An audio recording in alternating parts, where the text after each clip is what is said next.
I'm going to explain the automatic choke so that if you're having trouble with your automatic choke, you know where to start. What happens, this is a cold air tube. It gathers the cold air from up here in the carburetor base. Now this is air that's already gone through your air cleaner, so it's clean air. Okay, it takes the air through this tube down into here.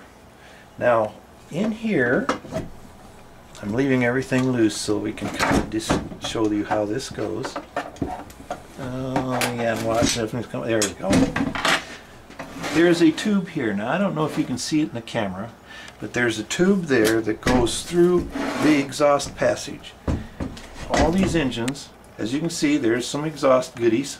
That is an exhaust passage. This is intake, clean gas, air mixture, fuel air mixture going to your engine. This is exhaust gas, and its purpose is to heat this tube so that the air going through this tube gets heated. Now remember, we have cold air coming into here. It's going through a tube. I don't know if you can see it here, Galen. There might be. It's too dark to see, but the tube is in there. It goes through that tube into this line, which is basically what we call a hot air line. It's got insulation on it so the air stays warm. Screws into your choke base right here and warms up the choke spring. Now the choke spring controls this little piston assembly, which of course controls your choke butterfly. Okay?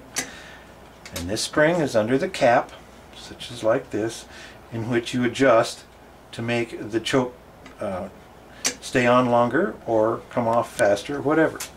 Now, one of the problems these can have is if this tube going through here should ever wear out, rust out, whatever, exhaust gases can be getting into this heat line straight out of the engine, exhaust gases.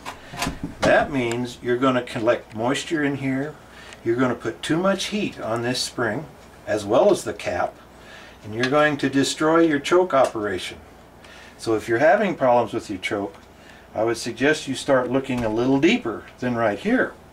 And one way you could sort of figure out if you've got a problem is unhook your line, start your engine, have your wife in there goosing it up, whatever, have a little fun. If you have any gases coming out of here, any feel of any pressure of any kind, you're getting exhaust through this tube. If you aren't getting anything out of here, that's a good sign, because the way this heat gets in here is through this little port. It's a vacuum port. Carburetor vacuum actually sucks this air up into here. So there should be no pressure here because it's being sucked here. So the air is going through and coming up, being sucked into here, into the engine, warming the spring, so that as the spring gets warm, it starts opening your choke.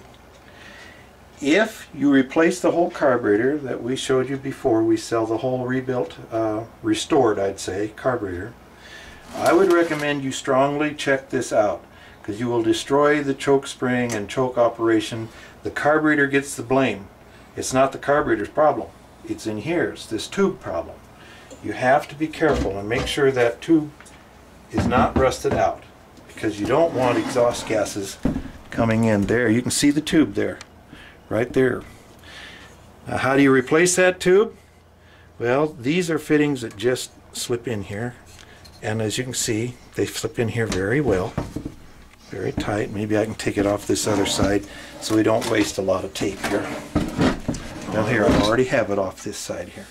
You can see that's a tube. You kind of see the line there. Tap that tube out of there and replace it. Mercuryland is planning to have those in stock. We don't right at the present time. But that tube will go from point A, you can see it here. In fact, that looks a little rusty there. It's probably getting questionable. So, okay, now you can remove it on the car. Yes, it might be a little tricky to do on the car. I would start out trying it on the car. If you have some real problems, you may choose to remove the whole manifold, get it out on the workbench like we have it here, so you can really get with it.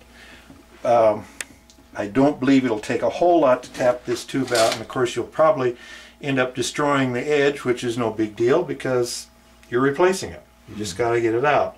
It's a stainless steel or mild steel? I'm not for sure. Now, Mercuryland, if I have one made, which I'm going to have made, I don't know if anybody's selling these tubes, it will be stainless.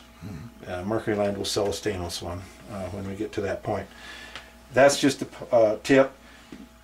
It's a good tip for any engine that has an automatic choke. Make sure you do not get exhaust gases into your choke or you're going to have problems.